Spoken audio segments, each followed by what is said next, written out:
आज हम equity derivatives की दुनिया के एक ऐसे पहलू पर गहराई से नजर डालेंगे जिसे अक्सर ट्रेडर्स नजरअंदाज कर देते हैं। बिक्री के तौर तरीके और निवेशकों की सुरक्षा। बिल्कुल।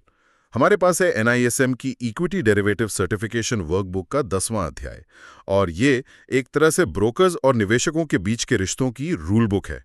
तो चलिए इसे खोलकर देखते हैं। जब कोई पहली बार डेरिवेटिव्स की दुनिया में कदम रखता है तो सबसे पहली और सबसे जरूरी चीज क्या होती है? ये किताब कहती है कि सबसे पहले ग्राहक की जोखिम प्रोफाइल को समझना जरूरी है। अच्छा। बिल्कुल। और यहाँ दिलचस्प बात यह है कि जोखिम का मतलब सिर्फ पैसा खोना नहीं होता। तो फिर क्या है? इसका एक मतलब ये भी है कि निवेशक को वो रिटर्न ना मिले जिसकी उसे उम्मीद थी या जिसकी उसे जरूरत थी। इसीलिए यह अध्याय जोर देता है कि एक ब्रोकर को निवेशक के फाइनेंशियल गोल्स, उम्र, इनकम और वो कितने समय के लिए निवेश करना चाहता है, ये सब समझना चाहिए। हाँ, ये तो है। सोचिए एक 25 साल का युवा है जो अगले 30 साल के लिए निवेश कर रहा है और एक 65 साल के रिटायर्ड व्यक्ति है। दोनों का नजरिया और जोखिम लेने की क्षमता जमीन आसमान का फर्क होगा। और इसी से जुड़ा है रिस्क डिस्क्लोजर डॉक्यूमेंट। सच कहूं तो ये उन टर्म्स एंड कंडीशंस जैसा लगता है जिन्हें कोई नहीं पढ़ता, बस आई एग्री पे क्लिक कर देता है। हाँ, बिल्कुल। लेकिन इस दस्तावेज में डेरिवेटिव से जुड़ी कुछ ऐसी बातें हैं जो किसी की भी नींद उड़ा सकती हैं। जैसे ऑप्शंस को वेस्टिंग एसेट कहना। वेस्टिंग एसेट, इस पर क्या मतलब है? देखिए, ये वेस्टिंग एसेट वाली बात बहुतों को चौंका देती है। लोग सोचते हैं कि अगर मैंने स्टॉक का डायरेक्शन सही पकड़ लिया तो पैसा बनेगा ही।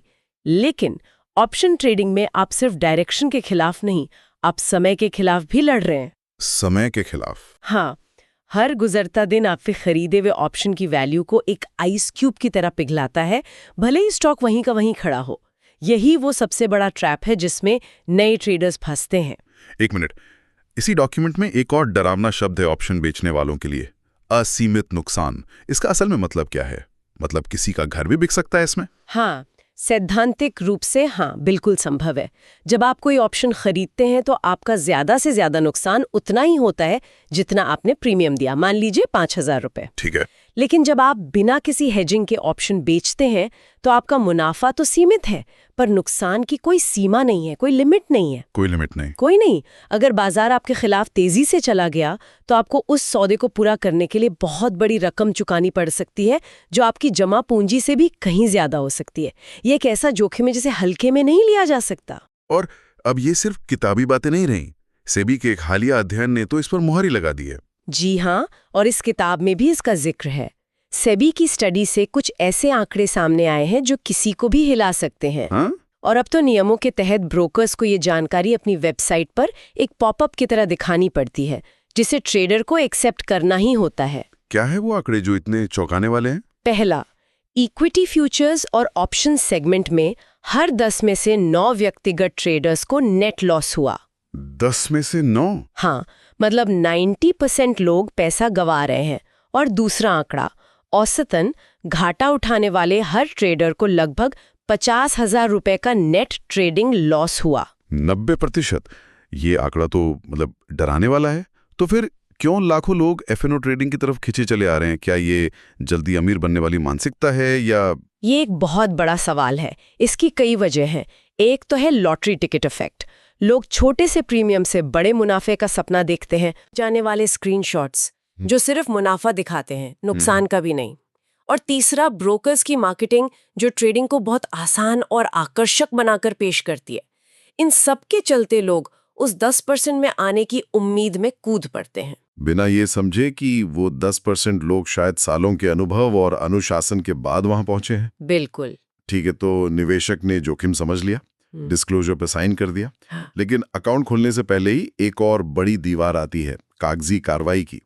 और यहाँ तो जासूसी कहानियों जैसे शब्द सुनने को मिलते हैं, जैसे कि एंटी मनी लॉन्ड्रिंग। हाँ, सुनने में भारी भरकम लगता है, लेकिन इसका मकसद बहुत सरल है। क्या है? AML यानी एंटी मनी लॉन्ड्रिंग और कस्टमर ड्यू डिलिजेंस यानी CDD का सीधा सा मतलब है अपने ग्राहक को जानो। रेगुलेटर ये पक्का करना चाहता है कि स्टॉक मार्केट का इस्तेमाल किसी भी तरह के अवैध पैसे को सफेद बनाने के लिए ना हो। अच्छा, इसलिए सारे डॉक्यूमेंट्स मांगते हैं। इसीलिए पैन कार्ड, पहचान का सबूत, पते का सबूत, ये सब लिया जाता है ताकि ये पता रहे कि खाते का असली मालिक कौन है और पैसे का स्रोत क्या है। इस किताब में यूनिक क्लाइंट कोड यूसीसी का भी जिक्र है, जिसे डीमैट खातों से जोड़ा जाता है। ये बस एक और नंबर ही तो है, ये इतना जरूरी क्यों है? इसे ऐसे समझिए, यूसीसी के बिना ब्रोकर के पास सारे क्लाइंट्स की सिक्योरिटीज एक बड़े से पूल में होती थीं। कौन सी सिक्योरिटी किसकी है ये ट्रैक करना मुश्किल था। तो ब्रोकर कुछ गड़बड़ कर सकता था? बिल्कुल, ब्रोकर चाहे तो क्लाइंट ए के शेयर क्लाइंट बी के लिए या अपने लिए इस्तेमाल कर सकता था, जिसे मिसयूज ऑफ क्लाइंट सिक्योरिटीज कहते हैं। अच्छा। यूसीसी ने हर क्लाइंट को एक डिजिटल पहचान दे दी। इससे हर एक शेयर और हर एक ट्रेड को उसके असली मालिक से जोड़ दिया गया। इसने उस बड़े से पूल को अलग अलग डिजिटल लॉकर में बदल दिया। तो पारदर्शिता बढ़ गई। पारदर्शिता आई और धोखाधड़ी की गुंजाइश बहुत कम हो गई। चलिए मान लेते हैं कि सारे नियम कानून अपनी जगह हैं, फिर भी कभी कुछ गलत हो जाता है, जैसे किसी के अकाउंट में कोई अनधिकृत ट्रेड हो गया, या मान लीजिए ब्रोकर मार्जिन मनी वापस नहीं कर रहा, तो एक आम निवेशक क्या कर सकता है, कहाँ जाए वो? इसके लिए एक पूरी व्यवस्था बनाई गई है। एक के बाद एक कदम उठाने का पूरा सिस्टम है। क्या है वो सिस्टम? पहला कदम, हमेशा अपने ब्रोकर के पास शिकायत दर्ज कराएं। ज्यादातर छोटे मोटे मामले बातचीत से यहीं सुलझ जाते हैं। और अगर वहां बात ना बने तो दूसरा कदम, अगर ब्रोकर आपकी नहीं सुनता या आप समाधान से खुश नहीं हैं, तो आप स्टॉक एक्सचेंज के इन्वेस्टर ग्रीवियंस डिवीजन यानी आईजीडी में शिकायत कर सकते हैं। ये एक औपचारिक प्रक्रिया है। और तीसरा कदम, अगर विवाद वहां भी हल नहीं होता तो मामला मध्यस्थता में मतलब आर्बिट्रेशन में जाता है। ये एक तरह की छोटी मोटी कानूनी प्रक्रिया है और इसका जो भी फैसला होता है वो दोनों पार्टियों को मानना पड़ता है। ये तो कागज पे बहुत अच्छा लगता है, ब्रोकर, फिर एक्सचेंज, फिर आर्बिट्रेशन। लेकिन क्या एक आम निवेशक के लिए ये प्रक्रिया सच में काम करती है, या ये इतनी जटिल और लंबी है कि लोग बीच में ही हार मान लेते हैं? आपका सवाल बहुत वाजिब है। ये प्रक्रिया थोड़ी लंबी और हाँ थकाऊ हो सकती है, इसमें कोई शक नहीं, लेकिन इसका होना ही अपने आप में एक बड़ी ताकत है। पहले ऐसा कोई तय रास्ता नहीं था। सही बात है। अब कम से कम एक निवेशक को पता है कि अगर उसके साथ गलत हुआ है तो उसके पास लड़ने के लिए एक औपचारिक और कानूनी रास्ता मौजूद है। ये सिस्टम परफेक्ट नहीं है, लेकिन ये निवेशकों को लाचार महसूस करने से बचाता है। मैंने स्कोर्स और ओडीआर जैसे प्लेटफॉर्म्स के बारे में भी सुना है कि किताब में इनका जिक्र है। आम भाषा में इनमें क्या फर्क है? इन्हें समझने का एक आसान तरीका है। स्कोर्स को आप सेबी का ऑनलाइन पुलिस थाना समझ सकते हैं। पुलिस थाना? हाँ, अगर आपकी शिकायत ब्रोकर या एक्सचेंज लेवल पर नहीं सुलझती तो आप सीधे सेबी के पास इस प्लेटफॉर्म के जरिए अपनी एक तरह से एफआईआर दर्ज करा सकते हैं। यह सीधे सबसे ऊंची अथॉरिटी तक पहुंचने का रास्ता है। और ओडीआर? जबकि ओडीआर यानी ऑनलाइन डिस्प्यूट रेजोल्यूशन एक तरह की ऑनलाइन लोक अदालत है। ये एक नया और तेज सिस्टम है जो खास तौर पर निवेशकों और ब्रोकर्स के बीच के छोटे मोटे विवादों को ऑनलाइन ही सुलझाने के लिए बनाया गया है, ताकि मामला आर्बिट्रेशन की लंबी प्रक्रिया तक न पहुंचे। बिल्कुल। मतलब अब निवेशक के पास मदद के लिए कई रास्ते हैं, उसे अकेला महसूस करने की जरूरत नहीं है। चलिए अब उस हिस्से पर आते हैं जो शायद सबसे ज्यादा काम का है। अध्याय के अंत में निवेशकों के लिए क्या करें और क्या न करें की एक लिस्ट दी गई है। हाँ, ये वो नियम है जिन्हें हर किसी को अपने ट्रेडिंग टर्मिनल के पास चिपका लेना चाहिए। बिल्कुल, ये बुनियादी बातें हैं, लेकिन जैसा कि हमने उस 90% वाले आंकड़े में देखा, अक्सर लोग इन्हीं को नजरअंदाज करते हैं। सही बात है। रक्षा कवच है। दूसरा, हर सौदे के लिए कॉन्ट्रैक्ट नोट्स जरूर लें। और तीसरा, भुगतान हमेशा चेक या ऑनलाइन बैंकिंग जैसे सामान्य बैंकिंग चैनलों से करें। और क्या न करें वाली लिस्ट तो शायद इससे भी ज्यादा जरूरी है। हाँ, और इसमें पहली ही बात है, कैश में कोई भुगतान ना करें। क्यों? क्योंकि ये पारदर्शिता के खिलाफ है और जैसा हमने बात की, एएमएल नियमों का उल्लंघन भी हो सकता है। अच्छा। और दूसरा है, गारंटीड रिटर्न के वादों के झांसे में ना आएं। इस गारंटीड रिटर्न वाली बात पे मुझे किस्सा याद आता है। एक सज्जन ने मुझे बताया कि उन्हें एक स्कीम में 25% महीने के गारंटीड रिटर्न का वादा किया गया था। 25% महीना? हाँ, 2 महीने पैसे आए और तीसरे महीने कंपनी और पैसा दोनों गायब।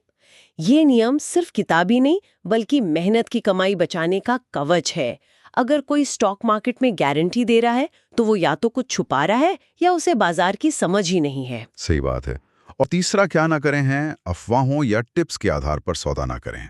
ये सुनने में तो अच्छा है, लेकिन आज के सोशल मीडिया के ज़माने में, जहां टेलीग्राम और व्हाट्सएप पर हॉट टिप्स की बाढ़ आई हुई है, ये कितना प्रैक्टिकल है? लोग फोमो का शिकार हो ही जाते हैं। आपने बिल्कुल सही नस पकड़ी है। यही आज के दौर की सबसे बड़ी चुनौती है।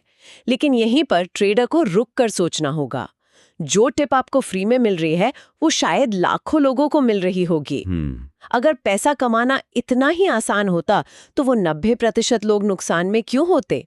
इन टिप्स का मकसद अक्सर किसी स्टॉक में आर्टिफिशियल हलचल पैदा करना होता है, जिसमें रिटेल निवेशक फंस जाते हैं और बड़े खिलाड़ी अपना माल बेचकर निकल जाते हैं। तो इससे बचने का तरीका क्या है? अपना खुद का विश्लेषण करना या किसी भरोसेमंद सलाहकार की मदद लेना इसी जाल से बचने का एकमात्र तरीका है। तो आज की इस चर्चा से हमने कुछ मुख्य बातें समझी। सबसे पहले अपनी जोखिम लेने की क्षमता को ईमानदारी से आंकें। बिल्कुल। दूसरा, सेबी के आंकड़ों की कड़वी सच्चाई को समझें कि 90% लोग पैसा गंवाते हैं। ये बहुत जरूरी है। तीसरा, ये जाने कि अगर कुछ गलत होता है तो मदद के लिए सिस्टम मौजूद है। और चौथा, कुछ बहुत ही सरल क्या करें और क्या ना करें के नियमों का पालन करके आप कई मुसीबतों से बच सकते हैं। अंत में एक विचार, ये सारे नियम, कानून और सिस्टम एक निष्पक्ष बाजार बनाने के लिए हैं, लेकिन वे किसी निवेशक को उसकी अपनी साइकोलॉजी से नहीं बचा सकते। मतलब लालच और डर जैसी भावनाएं अक्सर सबसे अच्छे विश्लेषण पर भी हावी हो जाती हैं। ये देखते हुए कि 10 में से 9 ट्रेडर्स पैसा खो देते हैं, इस मैदान में उतरने वाले किसी भी व्यक्ति के लिए असली सवाल सिर्फ ये नहीं है कि क्या मैं नियम समझता हूँ, तो फिर क्या है? बल्कि ये है कि क्या मैं अपनी भावनाओं और जोखिम लेने की क्षमता को इतनी अच्छी तरह से समझती हूँ कि मैं सफल होने वाले उस एक व्यक्ति में शामिल हो सकूं।